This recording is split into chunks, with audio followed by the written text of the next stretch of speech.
said, what black people don't realize a lot of times is that without black people in America, we bring all the talent and the flavor, or I don't want to say all, but a lot of it, a majority of it. We've said it before. We talked about it early in the show. Edison created the light bulb.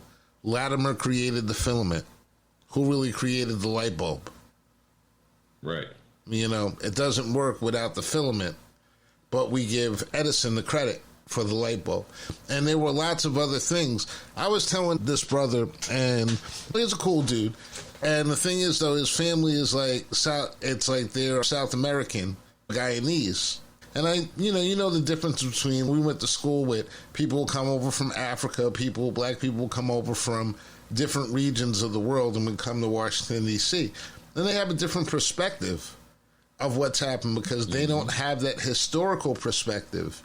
And things that happened before 1970 pretty much are not a part of that lexicon, they don't understand that struggle and that fight. They don't understand the men that went off to war, the black men that went off to war and fought in the wars and came back and weren't afforded the GI Bills. 25% of them were allowed them, and many of them were denied the same bills that white soldiers were given that built them their wealth. They don't understand the difference between how when segregation took black store owners, black customers out of black stores, there were no loans, there were no places for these people to go to upgrade their stores in order for them to compete with the white stores now. They just went out of business.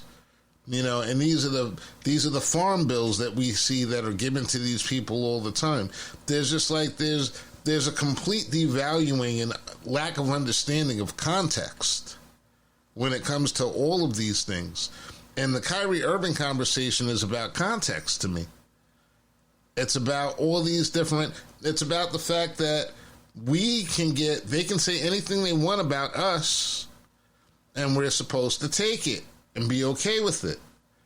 But if you challenge them and you ask them to be held to a high enough standard or the same or equal standard, now you're crazy.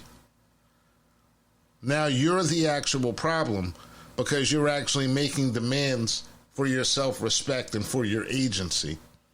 And we've seen over these past couple of years, every group has taken over control of their agency.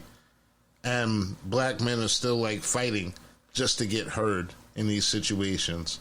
Women, white women, LGBTQ, black men, black women, black men are still somewhere down the line with that whole thing. And that's just the basic respect and human decency that you give another individual. And all of that, and all of those groups, and everyone deserves that same respect.